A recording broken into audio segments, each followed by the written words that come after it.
পপু কিচেনে আপনাদের স্বাগত। আশা করি আপনারা সবাই ভালো আছেন। আবার আমি চলে এলাম একটা রেসিপি নিয়ে। তো আজকে আমি বানাবো চিংড়ি মাছের একটা রেসিপি। তার জন্য এখানে আমি চিংড়ি মাছ নুন হলুদ মাখিয়ে নিয়েছি। এবার দিয়ে দিচ্ছি কড়াইতে অল্প একটু তেল। তেলটা গরম হয়ে গেছে, চিংড়ি মাছগুলো আমি হালকা করে ভেজে নেব। দিয়ে দিলাম মাছগুলো।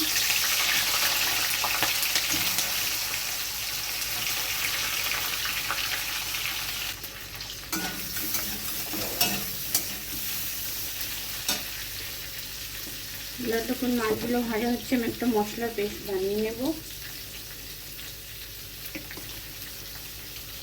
এখানে আমি নিয়েছি 2 টুকরো আদা আর কয়েক রসুন, এটা আমি দিয়ে দিলাম মিক্সিং বলে। নিয়েছি 2টো মাঝারি সাইজের পেঁয়াজ, এটা আমি দিয়ে দিচ্ছি।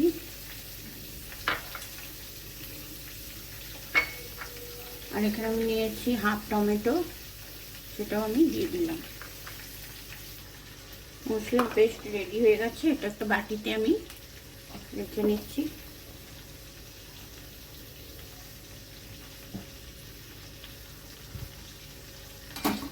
এবার আরও একটা পেস্ট আমি বানিয়ে নেব। এখানে নিয়েছি আমি হাফ বাটি নারকেল, এটা আমি মিক্সিং বলে দিয়ে দিলাম। দিয়ে দিচ্ছি 1 চামচ মতো চালমগজ,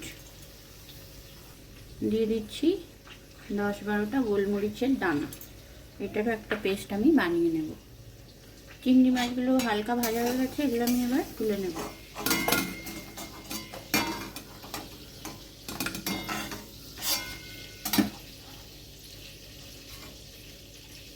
এই তেলের মধ্যে তেলটা আমি অ্যাড করে দিলাম।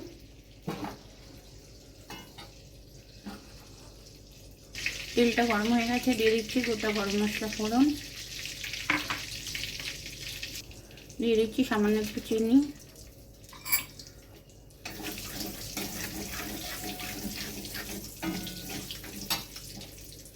এবার আমি দিয়ে দিচ্ছি পেস্ট করে রাখা আদা রসুন পেঁয়াজ আর টমেটো। মশলাটা একটু কষিয়ে নেব। দিয়ে দিচ্ছি হাফ চামচ হলুদ, হাফ চামচ ধনে, সামান্য একটু ঝাল লঙ্কা গুঁড়ো, দিচ্ছি হাফ চামচ কাশ্মীরি লঙ্কা গুঁড়ো। দিয়ে আমি ভালোভাবে আবারও মশলাটা কষিয়ে নেব।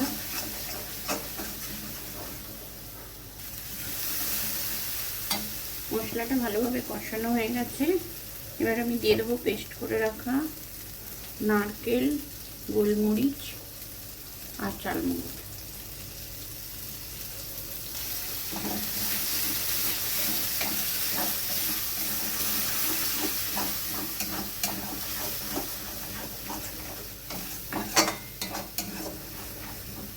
এবার আমি দিয়ে দেবো পরিমাণ মতো লবণ।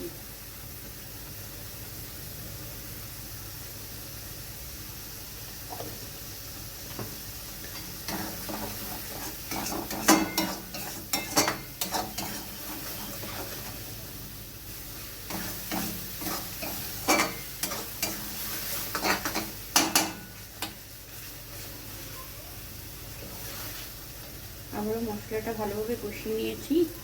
এবার আমি দিয়ে দিচ্ছি 2-3 চামচ জল। এই নারকেলের বাটিটার মধ্যে দিয়েছি নারকেল ধোয়া জল, আমি দিয়ে দিলাম। এবার আমি এতে দিয়ে দিচ্ছি 2টো তেজপাতা। তেজপাতা দিয়ে আমি মাছগুলো দিয়ে দিলাম।